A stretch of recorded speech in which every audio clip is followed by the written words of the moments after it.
Hello everyone, and welcome back to Baldur's Gate 3 5th edition. Last time, having crossed a river to get into the back entrance of the goblin camp, we weighed up our options about whether we would start attacking from the shadows, try to sneak by, and then I decided to go full roleplay and actually used one of our utility spells in Disguise Self as Astarion, and we magically transformed ourselves into a drow. And several of the goblins didn't seem to care about our presence, and carrying on in, we got caught up by one goblin, and we managed to use a drow conversation choice to say, hey, leave me alone. And they were like, alright, enjoy the party, sir. And then we just waltzed on in. So I don't know what's really going on around here. There's obviously the revelry of some kind of party. They've captured a bard.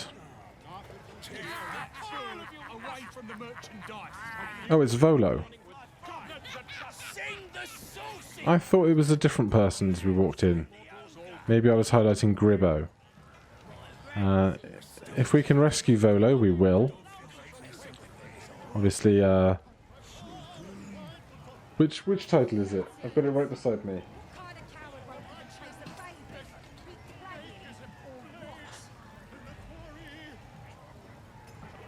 Volo's Guide to Monsters is in my D&D book collection.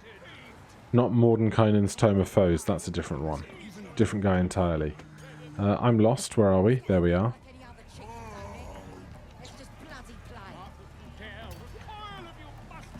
So I can't see a way up these walls.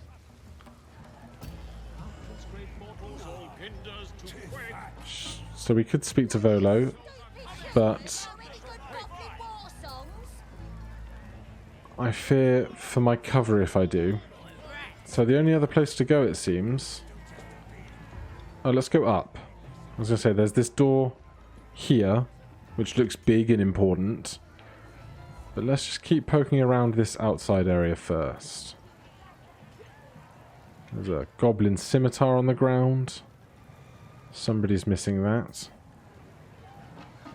There's a ladder there. There's some artwork and other trashed stuff. What's up on high here?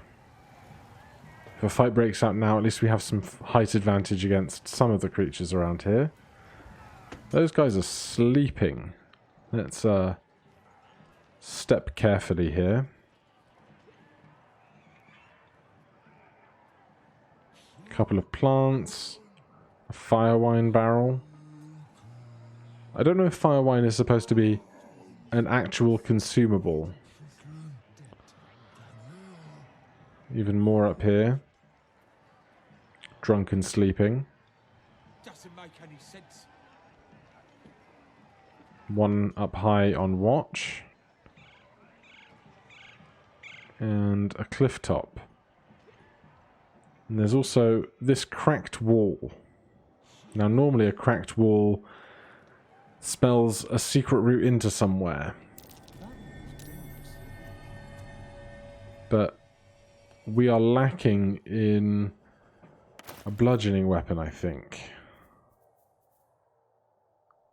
That's a wand. We have several daggers, but no club or quarterstaff that we could hammer against the wall. And if we just try and attack it with a short sword... Oh boy. My head's killing me. What is all that noise? As the symbol glows, power courses through you. Authority. Let's go with the drow check again.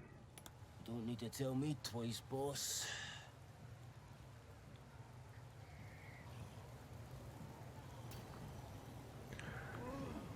So what we're lacking is a bludgeoning weapon.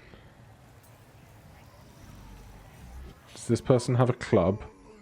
And can we relieve it of their person?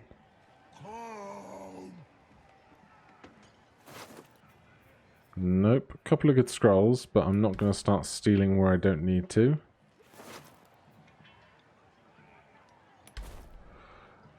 Oh boy.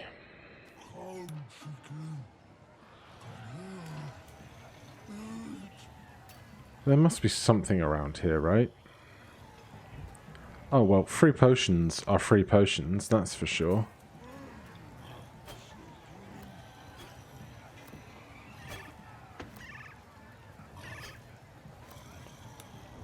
What about this mace? Is that piercing or stabbing? Can't even take it from their bodies. It's a great shame.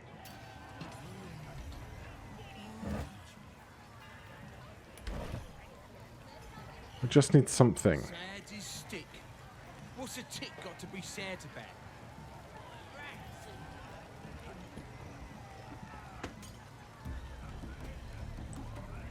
That guy seems to have a quarterstaff.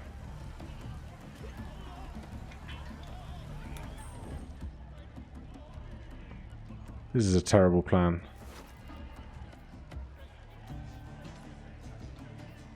No, apparently we just can't steal weapons off of people's backs, which I guess makes a modicum of sense.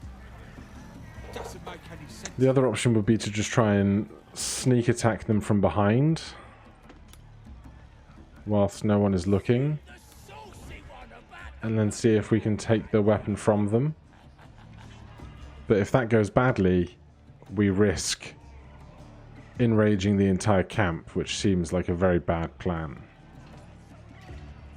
But unless we can find some kind of bludgeoning weapon to attack the wall with, our daggers just aren't going to cut it. Doesn't make any sense. Do we have a torch? Do torches do bludgeoning damage?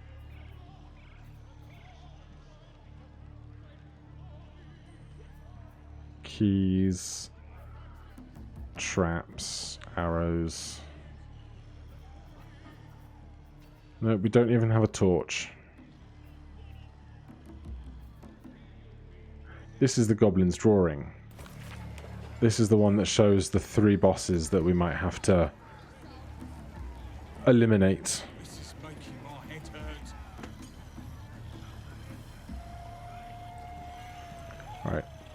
Let's climb up for a quick minute.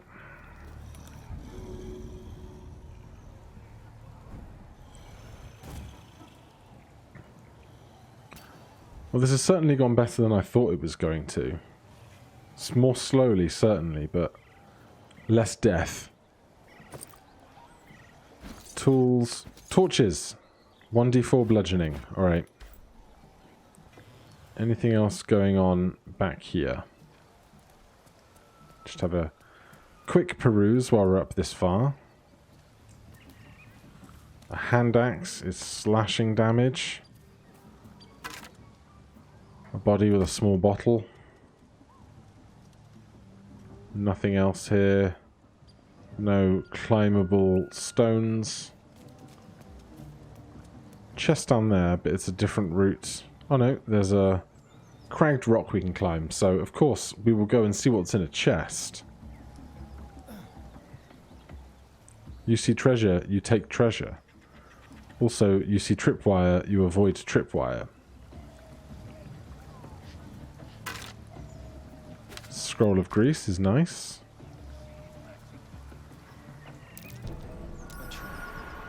Let's just hop over that. Perfect. And what do we have here?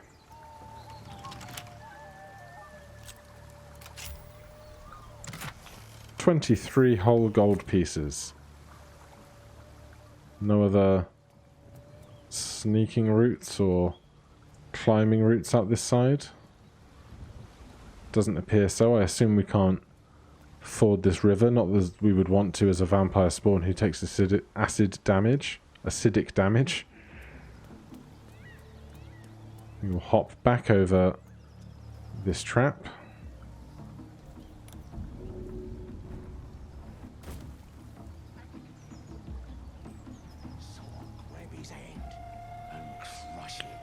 That's back down to the entryway where that person was sharing tales. So let's climb this rock again. And even if it takes us 10 swings, we might just be able to use a torch to break down that wall if nobody gives us any more grief because we're drow.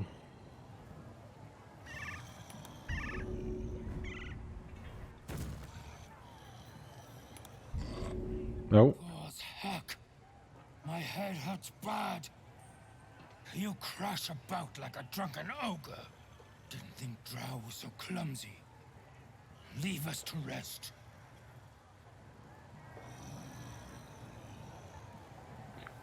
And once again, our drow facade is doing us wonders. The question is, though, can we attack a wall 10 times without causing too much commotion? And then even if we do, how are we going to get the rest of the party here to join us? Torch, torch, torch. Should we dual-wield torches? Is that appropriate? I guess they're not light, right? They are.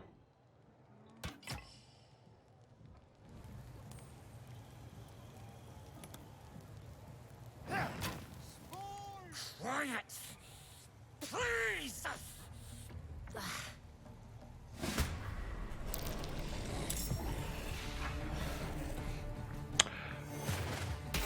Oh god.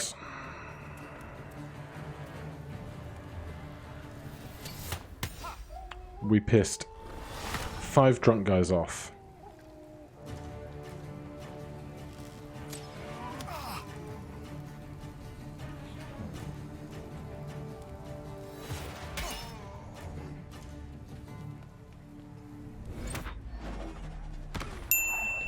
And magic missile always hits. And we were at the bottom of the turn order against 5 drunks.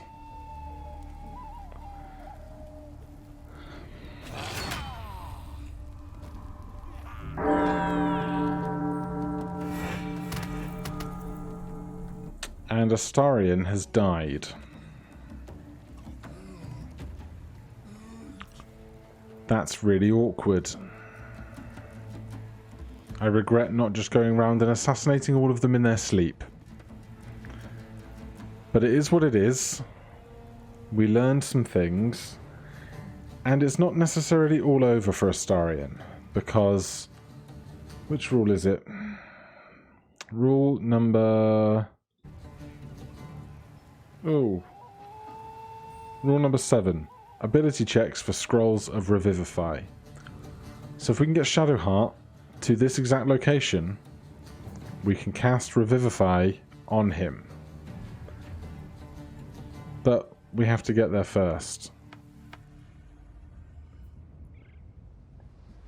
And for now, we are 3 mortals hiding in the shadows, far, far away.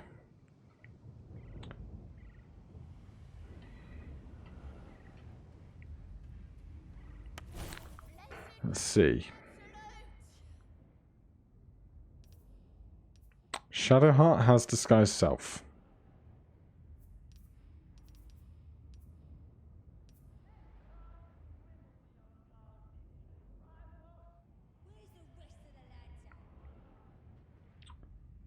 I wonder if wizards can learn Disguise Self. Give me 1 second, I'm going to check the player's handbook. So, on page 210, list of wizard spells, first level, Disguise Self. So, Gale can cast that spell. Here's a question. Do we have any scrolls of Disguise Self among these 3 members of the party?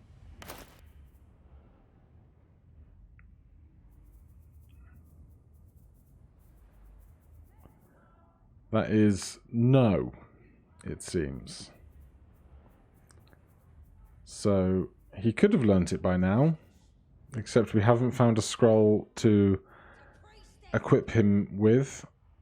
Obviously, anything that's in Astarian's inventory is now stuck with him. We cannot recover any of this stuff until we get to his body. So our options, it seems, are to wild shape as Andrew and hope something like a cat isn't seen as conspicuous among camp, although goblins might just try and kill a cat for fun. And a big dark cow might not be the best thing. Shadowheart can cast the spell that we're talking about, Disguise Self. And she always has it prepared as a trickery cleric. So I think we're going to take the 3 heroes we have here together.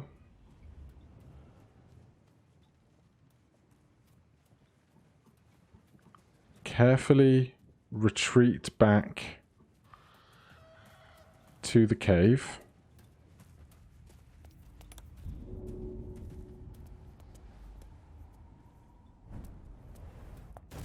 Where goblin patrols won't find us.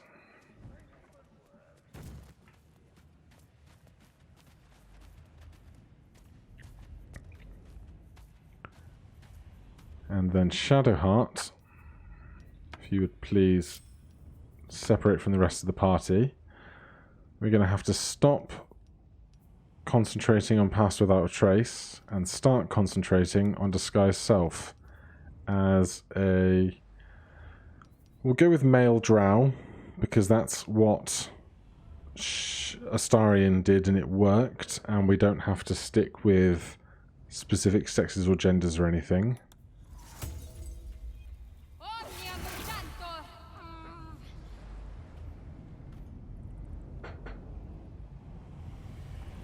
And we're still concentrating on Pass Without a Trace. Does this not require concentration?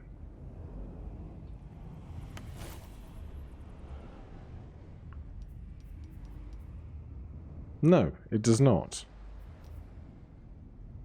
I don't know what I was thinking about earlier then. Still, these guys aren't going to get the benefit of the aura that we have while we move through camp. Let's hop across here. And we're going to see if we can't pass the same trick twice. Preferably without setting off any traps first. So let's just walk the same route we did before. These guys don't care.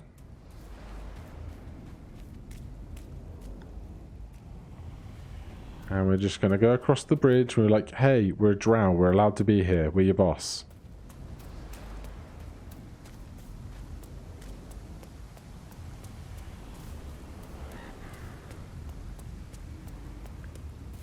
And then we can try and figure out this Astarian situation.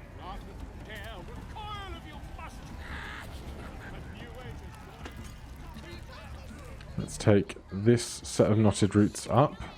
What's a tick got to be sad about? These people do not mind our presence, which is great.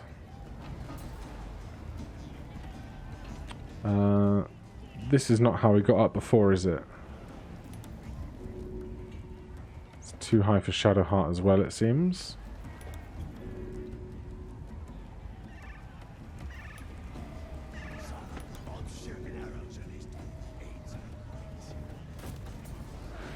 Alright, so these guys are drunk, but not sleeping. But we can walk on by.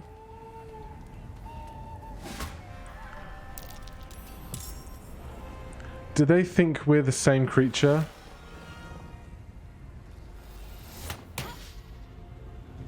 God damn it.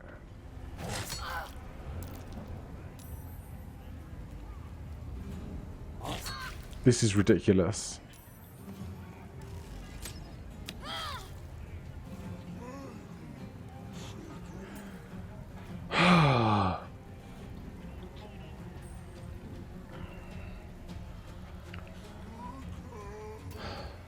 Well, we're only in a fight with these 5. So, the thing is, as much as these guys are drunk, which I think is disadvantage on their attacks, 5 is just too many for us to handle. So, Shadowheart. Why does this have to be a bonus action? I want to cast Healing Word on myself as a bonus action and throw the Spider Egg Sack as a full action. But I don't have that option.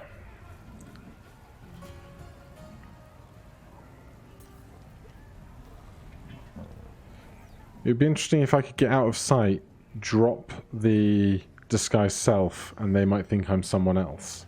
Maybe this is why I should have been a female rather than a male, but I didn't think that far through.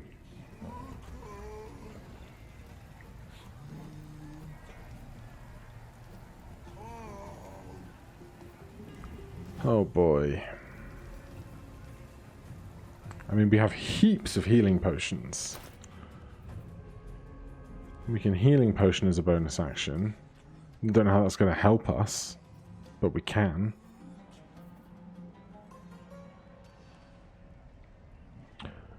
Potion of Speed, gain haste for 3 turns.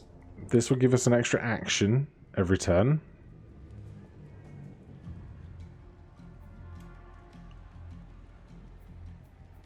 But after 3 turns, we'd have to recuperate for a turn and lose that turn.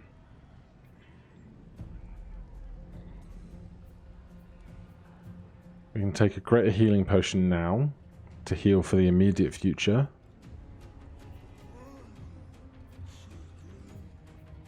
And then we have Scroll of Revivify when we get to Astarion.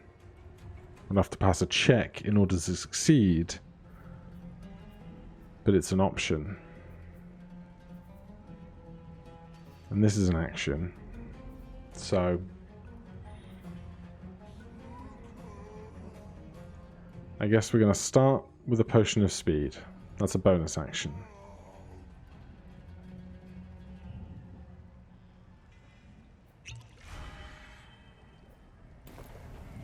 So we now have 2 full actions that we can take.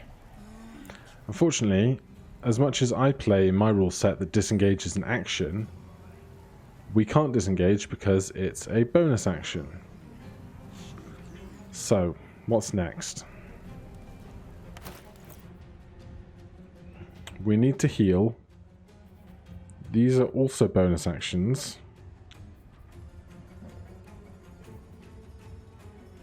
We can't cast Prayer of Healing because that has to be done outside of combat. We can't cast Healing Word on ourselves because that's a bonus action. So our only recourse for healing now is a Scroll of Cure Wounds on ourselves.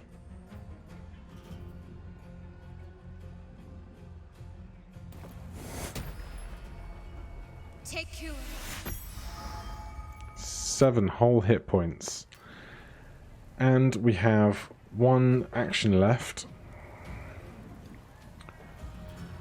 And because it's a whole other action, I believe we can cast a leveled spell. Because rule number... which rule is it?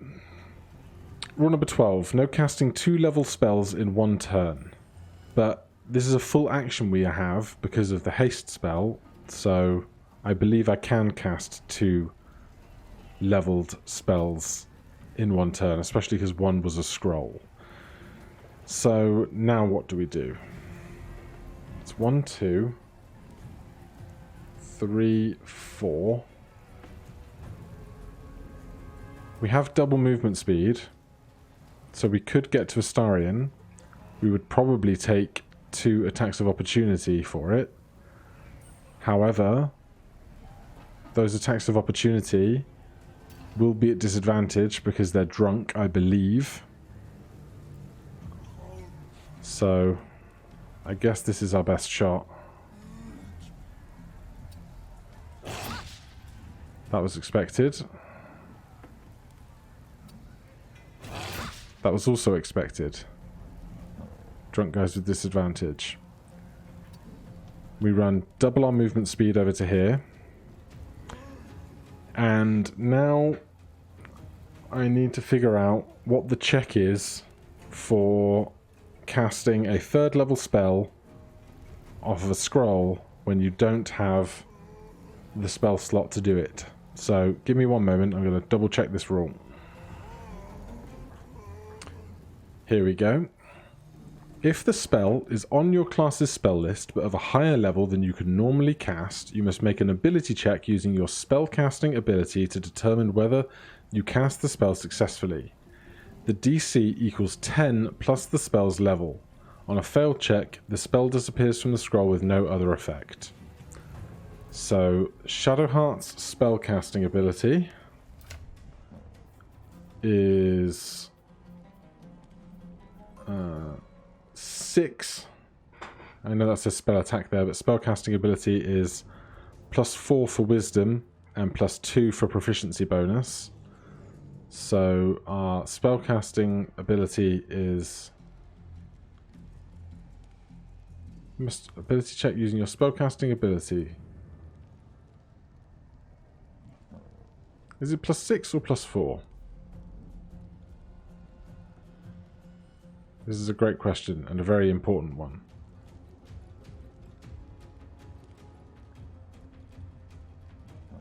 Hold on, let me double check. Okay, the wisdom of the internet tells me that when using a spell scroll you must make an ability check using your spellcasting ability. And when you make an ability check, you roll a d20 and add the relevant ability modifier, but not proficiency. So our ability modifier is +4. The DC to cast the spell is 10 plus the spell level of 3 is 13. So we need to roll a 9 or higher on a skill check in order to successfully cast Revivify on Astarion. So now I need a way to do a d20 roll on stream. So let's find probably a web page with a d20 roll on it. And as ever, Google has all the answers we need. So I typed roll a d10 just because I didn't want to roll a d20 and do the important dice. So let's get rid of that. Add a d20.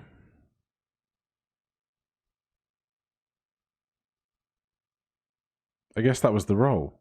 I was going to click roll, but it populated it at 15. And I'm not going to mess with fate. So 15 is higher than the 13 we needed. And if I depopulate this and populate another one in, I presume we're going to get a number that's not 15. Yeah, there's a nat 1. There's another 15. There's a nat 20. So we rolled a 15, and 15 is higher than the difficulty class of 13. So we are allowed to cast Revivify on Astarion. Now, Astarion's going to return to life with 1 hit point, and he's going to be out of the initiative order, or at least not in the initiative order where we want him to be. But that's going to have to be a problem to resolve next time, I think.